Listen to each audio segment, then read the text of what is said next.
출애굽기 15장 19절부터 26절까지의 말씀을 우리 한 절씩 교독합니다. 제가 먼저 읽겠습니다. 바로의 말과 병거와 마병이 함께 바다에 들어가매 여호와께서 바닷물을 그들 위에 되돌려 흐르게 하셨으나 이스라엘 자손은 바다 가운데서 마른 땅으로 지나간지라. 미리암이 손에 소고를 잡음에 모든 여인도 그를 따라 나오며 소고를 잡고 춤추니 미리암이 그들에게 화답하여 이르되 너희는 여호와를 찬송하라. 그는 높고 영화로우심이요 말과 그 탄 자를 바다에 던지셨음이로다 하였더라. 모세가 홍해에서 이스라엘을 인도하매 그들이 나와서 수르 광야로 들어가서 거기서 사흘 길을 걸었으나 물을 얻지 못하였고 마라에 이르렀더니 그곳 물이 써서 마시지 못하겠으므로 그 이름을 마라라 하였더라. 백성이 모세에게 원망하여 이르되 우리가 무엇을 마실까 하매 모세가 여호와께 부르짖었더니 여호와께서 그에게 한 나무를 가리키시니 그가 물에 던지니 물이 달게 되었더라. 거기서 여호와께서 그들을 위하여 법도와 율례를 정하시고 그들을 시험하실세 이르시되 너희가 너희 하나님 나 여호와의 말을 들어 순종하고 내가 보기에 의를 행하여 내 계명에 귀를 기울이며 내 모든 규례를 지키면 내가 애굽 사람에게 내린 모든 질병 중 하나도 너희에게 내리지 아니하리니 나는 너희를 치료하는 여호와임이라. 아멘. 아멘. 여러분 인생 가운데 지금까지 살아오면서 가장 크게 경험했던 기적 중의 기적은 무엇입니까? 혹시 어떤 분들은 그렇게 이야기하실 수 있을지도 모르겠어요. 지금 내 옆에 있는 이 남편이, 이 아내가 기적 중의 기적이다. 아직까지 헤어지지 않고 같이 살고 있는 것은 이것은 분명한 기적이다. 여러분, 저는 그렇게 생각하지 않습니다. 저의 옆에 있는 제 아내는 기적이 아니라 은혜이고 사랑인 줄 믿습니다. 감사합니다, 여러분. 네. 오늘 저녁 반찬이 달라질 것 같아요. 네. 성경에 기록된 그 수많은 말씀 중에 오랜 시간 동안 논란이 되어 왔고 어린 시절부터 교회를 다녀왔던 그 수많은 기독교인들조차도 믿기 힘든 기적 중에 하나는 바로 홍해가 갈라진 사건입니다. 물론 하나님이시기에 창조주이신 하나님이시기에 불가능이란 존재할 수 없습니다. 충분히 이뤄낼 수 있는 일이지만 문제는 인간의 상식과 인간의 과학으로는 도저히 바닷물의 흐름이 멈추고 심지어 바닷물이 중력을 거스르고 일정한 시간 동안 둘로 나뉘어 멈춰 있었다는 것을 증명해낼 수도 없고 설명할 수도 없기 때문입니다. 하나님을 믿는 사람들은요, 홍해가 갈라진 이 사건을 두고 기적이라고 이야기를 합니다. 여러분, 이스라엘 백성들이 출애굽을 하게 되었지만 앞으로는 홍해 바다가 이스라엘 백성들의 앞을 가로막고 있었습니다. 뒤로는 애굽의 군대가 이스라엘을 뒤쫓고 있었습니다. 도저히 해결책이 보이지 않는 그 상황 가운데 이스라엘 백성들은 이 거대한 홍해가 갈라지는 기적을 경험하게 된 것입니다. 홍해가 갈라지고 바다 한가운데 무엇이 나타났습니까? 젖은 땅이 아니라 마른 땅에 나타났다고 성경은 기록하고 있습니다. 그리고 뒤따르던 애굽의 군대가 홍해에 수장되어지는 것을 이스라엘 백성들은 자신들의 두 눈으로 분명히 목격하였습니다. 이 기적을 경험한 이스라엘 백성들은 하나님을 찬양하고 하나님의 위대하심에 대하여 춤추며 노래합니다. 우리 함께 말씀 볼까요? 출애굽기 15장 19절과 20절 말씀, 19절과 20절 말씀 함께 있습니다. 바로의 말과 병거의 마병이 함께 바다에 들어가매 이스라엘 자손은 바다 가운데서 마른 땅으로 지나간지라. 선지자 미리암이 손에 소고를 잡음에 모든 여인도 그를 따라 나오며 소고를 잡고 춤추니. 이스라엘의 출애굽의 역사는요, 이처럼 기적 중의 기적으로 시작이 되었습니다. 출애굽을 하기 직전에 경험하였던 그 10가지의 재앙을 통해 이미 이스라엘 백성들은 하나님의 놀라운 은혜와 기적을 경험하였습니다. 그러나 홍해가 갈라지는 이 역사는요, 정말 위대한 광경이었습니다. 결코 잊지 못할 출애굽의 사건을 경험하게 된 이스라엘 백성들은 하나님을 찬양하고 하나님 앞에 춤을 추며 노래하였습니다. 그런데 이들 앞에 놓여진 것이 무엇입니까? 이들 앞에 놓여진 것은 평안한 삶이 아닌 말 그대로 광야이었습니다. 이스라엘 백성들이 홍해를 건너 도착하게 된 곳은 수르 광야였습니다. 여러분, 우리가 아는 것처럼 광야는 물이 귀한 곳입니다. 광야 한가운데서 이들에게 마실 수 있는 물은요, 생존을 위해 절대적으로 필요한 것입니다. 애굽에서 가지고 나온 물과 음식은 이제 바닥이 났습니다. 문제는 마실 물을 찾을 수 없었다는 것입니다. 그렇게 물을 찾아 헤매는 가운데 사흘 만에 마라라고 하는 곳에서 물을 발견하게 됐는데, 성경은 그 물이 써서 마실 수 없었다고 기록하고 있습니다. 우리 출애굽기 15장 23절 말씀, 15장 23절 말씀 우리 함께 씁니다. 마라에 이르렀더니 그곳 물이 써서 마시지 못하겠으므로 그 이름을 마라라 하였더라. 광야의 한복판에서 마실 물이 없어 고통 가운데 놓여있는 이스라엘 백성들이 간절히 원하고 기다렸던 것은 바로 마실 물이었습니다. 그렇게 물만 발견할 수 있으면, 물웅덩이만 발견할 수 있으면 이 끔찍한 고통을 끝낼 수 있을 것만 같은데 드디어 물을 발견한 것입니다. 얼마나 기쁘고 얼마나 좋았을까요? 그렇게 갈증을 해결하기 위해 벌컥벌컥 물을 마시게 되었는데 이내 마신 물을 뱉어낼 수밖에 없었습니다. 왜입니까? 자신들이 생각했던 물이 아니었던 거예요. 물이 써서 도저히 마실 수 없다 하여 그곳의 이름을 마라라고 정하게 됩니다. 여러분, 마라라는 단어의 뜻은요, 쓰다, 고통이다 라는 뜻을 담고 있습니다. 우리가 작년에 살펴봤던 룻기 말씀에서 베들레헴에 찾아온 그 흉년을 피하여서 모압 땅으로 갔던 나오미는 그 모압 땅에서 자신의 남편과 자신의 두 아들을 잃게 되었습니다. 그렇게 모든 것을 다 잃고 며느리 룻과 함께 고향 베들레헴으로 돌아왔을 때 고향 사람들이 나오미를 향해 어떻게 이야기합니까? 나오미가 돌아왔다. 나오미가 돌아왔다 라고 이야기를 합니다. 그러나 나오미는 그들을 향해 이렇게 이야기합니다. 이제는 나를 나오미, 기쁨이라고 이야기하지 말고 마라, 고통이라고 불러다오. 여러분, 그만큼 그녀가 겪게 되었던 인생이 말할 수 없을 만큼 쓰고 고통스러웠다는 것이지요. 마실 수 있는 물만 발견할 수 있다면 모든 문제와 어려움이 해결될 것만 같은데, 그런데 실상은 그렇지 않았습니다. 여러분, 우리 인생 가운데도 이것만 얻게 되면, 이 문제만 해결되면 모든 어려움이 끝날 것만 같았는데 막상 이것을 얻게 되고 이 문제가 해결되어 보니 내가 기대했던 것이 아니었을 때가 있습니다. 그리고 이로 인해 더 큰 고통과 절망을 경험하게 된 일들이 우리에게는 있습니다.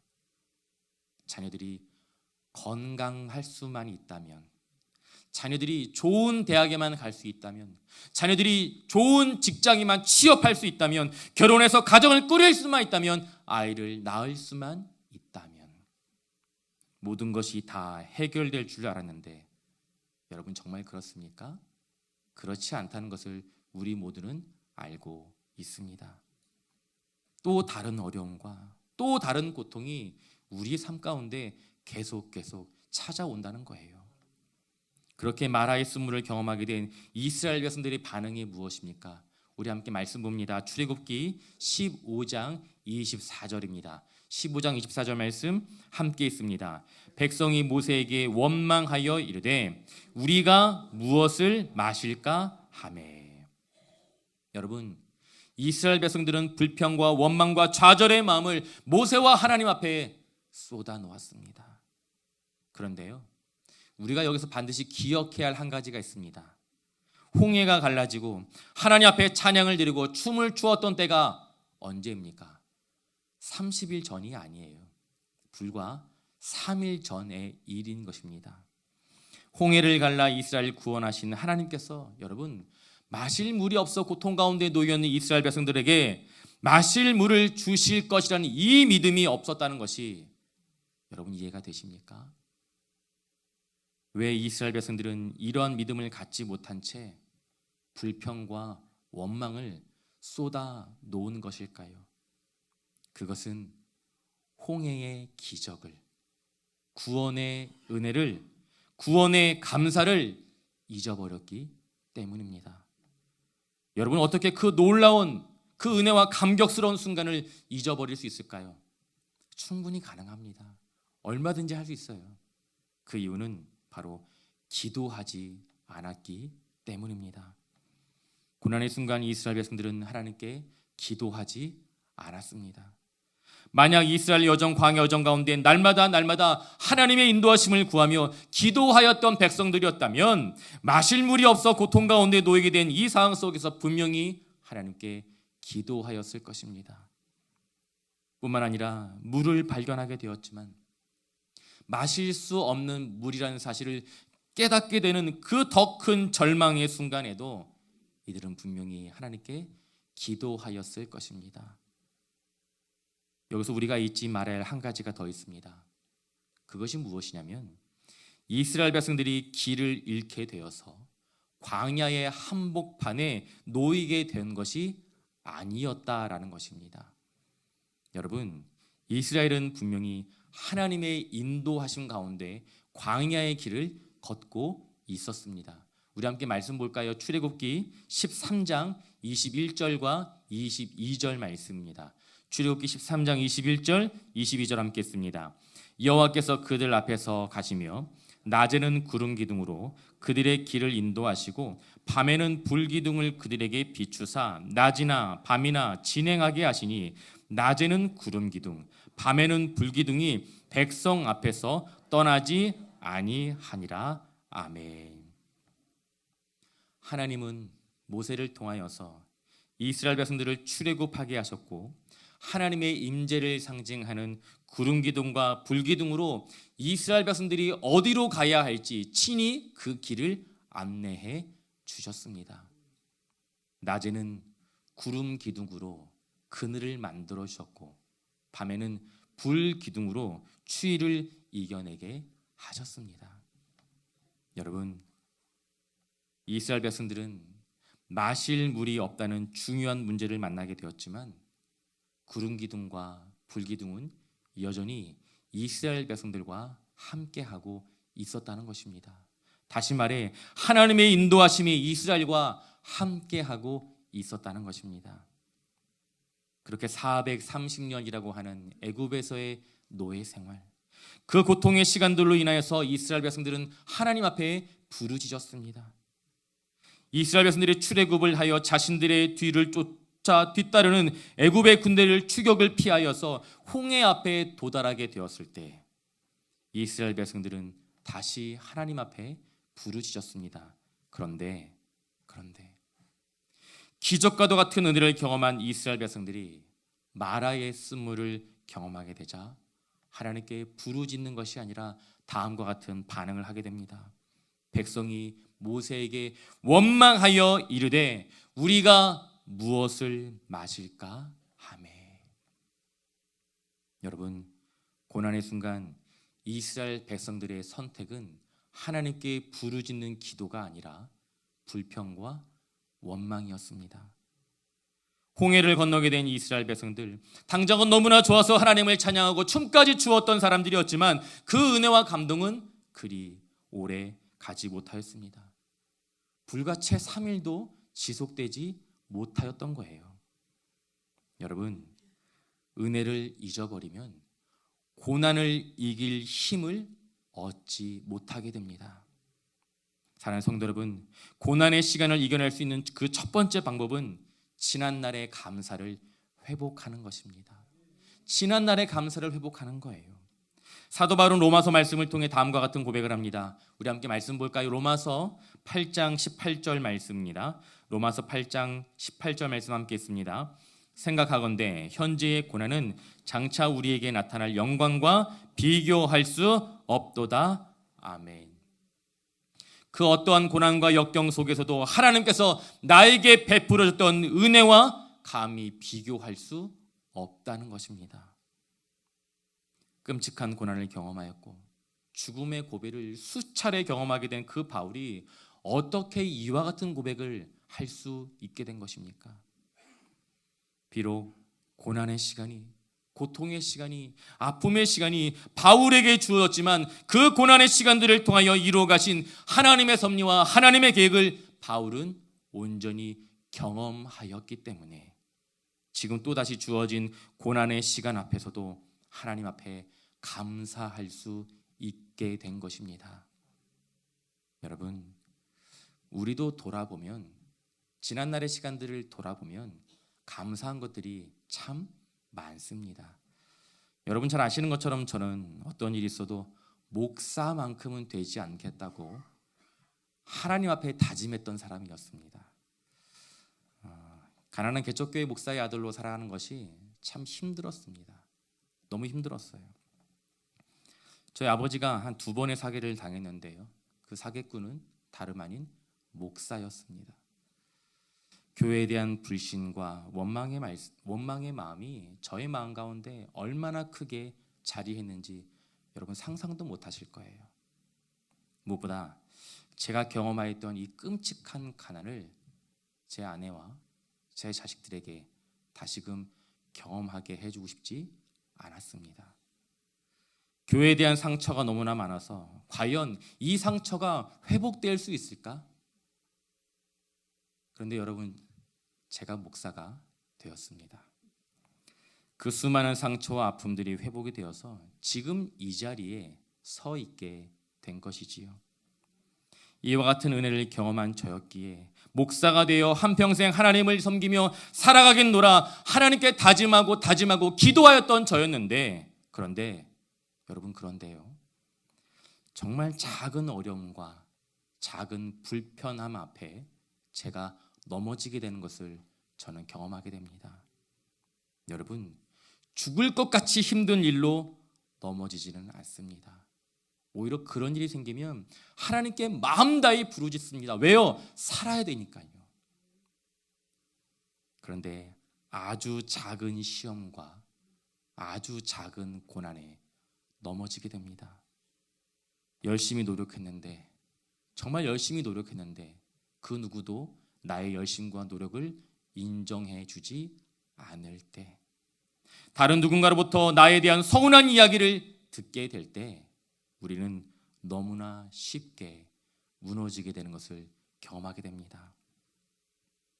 사랑하는 성도 여러분, 광야를 걸어야 하는 이스라엘 백성들에게 마실 물은요, 절대적으로 필요한 존재입니다. 그러나 그들은 불과 3일 전에 홍해가 갈라진 이 기가 막힌 이적을 경험하였던 자들이었습니다. 그리고 하나님께서 이스라엘 백성들과 함께 하신다는 그 증거로 낮에는 구름 기둥이, 그리고 밤에는 불 기둥이 이스라엘이 가야 할 길을 친히 인도하고 안내하고 있었습니다. 여러분, 바닷물을 멈추게 하신 그 하나님께서 이스라엘 백성들에게 그 필요한 물, 마셔야 될 물 공급해 주시지 않겠습니까? 여러분, 지금 이스라엘 백성들에게 필요한 것은요, 사실 물이 아니라 바로 3일 전에 자신들이 경험하였던 그 기적과도 같은 은혜를 다시금 기억하는 것입니다. 출애굽을 하게 되었지만 앞으로는 시꺼먼 홍해가 가로막고 있습니다. 뒤로는 애굽의 군대가 쫓아오는 그 어려운 상황 가운데 갑자기 바닷물의 흐름이 멈추더니 그 바다 한가운데로 마른 땅이 나타났습니다. 이로 인해 이스라엘 백성들이 하나님 앞에 감사하여 찬양하며 춤을 추었던 바로 3일 전의 일들 말입니다. 그러나 이 상식과도 같은 이 은혜를 이스라엘 백성들은 기억하지 못하게 됩니다. 왜 그렇습니까? 불평과 원망의 마음이 그들의 마음 가운데 잠식하였던 거예요. 그리하여 감사했던 기억을 잃어버리고 만 것입니다. 사랑하는 성도 여러분, 고난의 시간을 이겨낼 수 있는 두 번째 방법은 하나님 앞에 부르짖는 것입니다. 무엇이라고요? 하나님 앞에 부르짖는 것입니다. 모세는 이 어려운 순간에 어떻게 문제를 해결하고 극복할 수 있는지 우리에게 분명히 그 방법을 알려주고 있습니다. 출애굽기 15장 25절 상반절인데요, 우리 함께 읽어볼까요? 모세가 여호와께 부르짖었더니.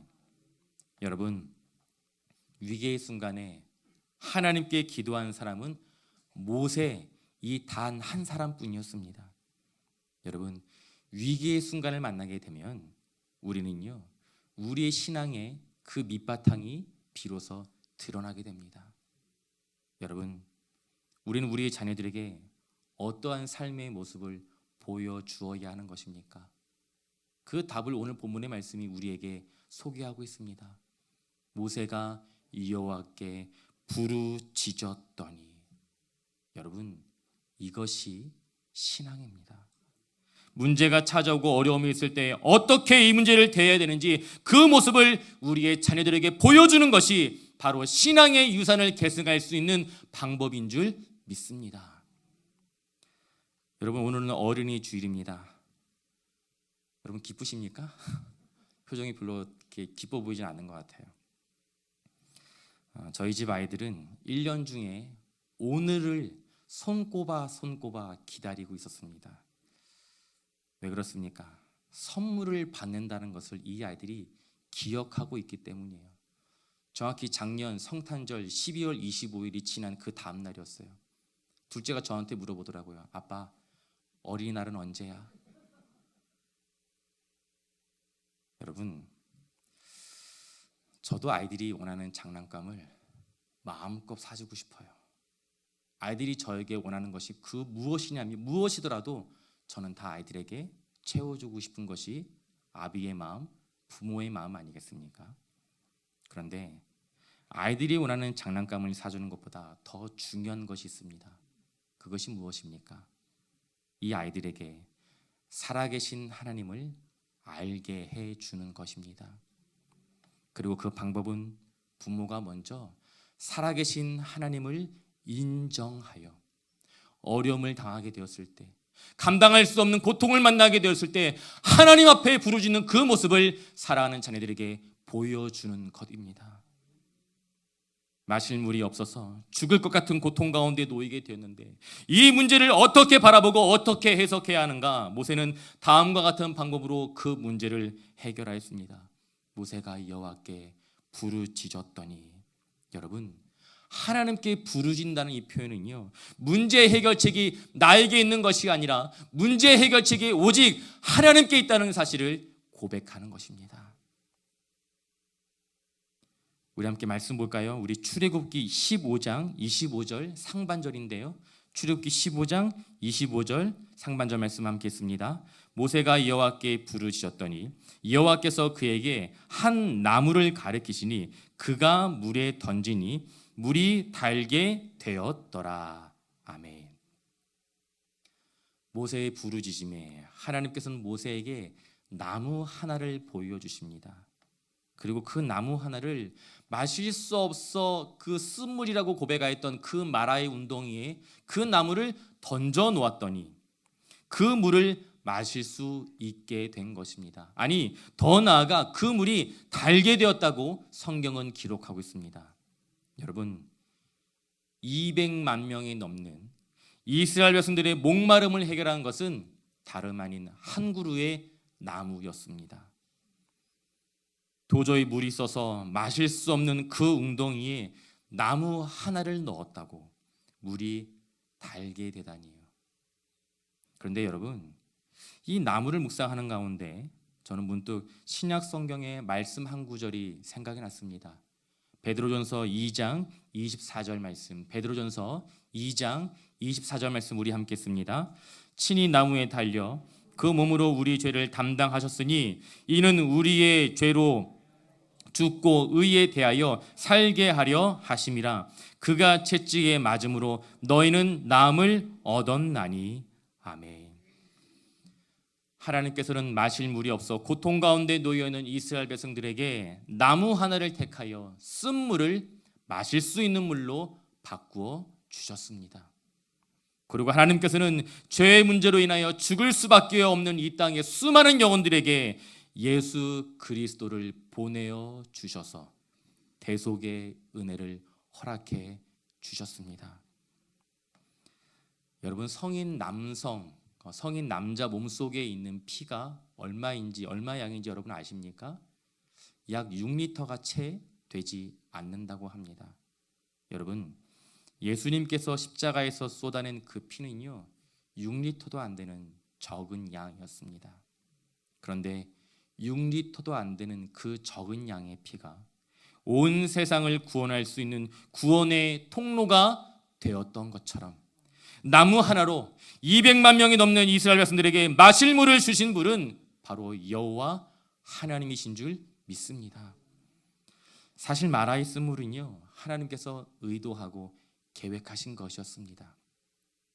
이 쓴 물을 통해 이스라엘 백성들이 고통을 겪게 된 것 또한 하나님께서 계획하신 하나님의 의도였던 거예요. 우리 함께 말씀 볼까요? 출애굽기 15장 25절 하반절 말씀, 25절 하반절 말씀 함께 읽습니다. 여호와께서 그들을 위하여 법도와 율례를 정하시고 그들을 시험하실세. 아멘.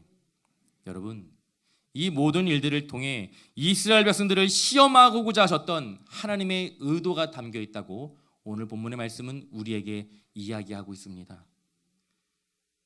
여러분, 일주일 전까지만 해도, 아니 불과 사흘 전까지만 해도 이스라엘 백성들의 신분은 애굽의 노예였습니다. 애굽의 노예였어요. 그렇게 430년이라고 하는 애굽의 문화와 가치관에 철저하게 젖어 있었던 사람들이 바로 이스라엘 백성들이었습니다.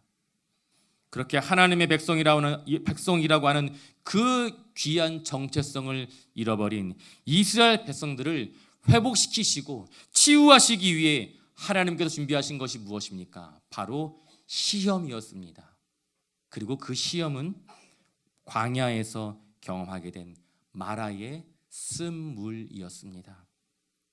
여러분, 그 시험을 통해 이루고자 하셨던 하나님의 뜻이 무엇입니까? 우리 한 번 더 말씀 볼까요? 출애굽기 15장 26절 마지막 부분인데요. 15장 26절 마지막 부분 함께 읽습니다. 나는 너희를 치료하는 여호와임이라. 아멘. 하나님께서는 이스라엘 백성들이 치료가 필요한 존재임을 선언하셨습니다. 그리고 이들을 치료하실 수 있는 분은 오직 하나님 한 분뿐이라는 사실을 분명히 말씀해 주셨어요.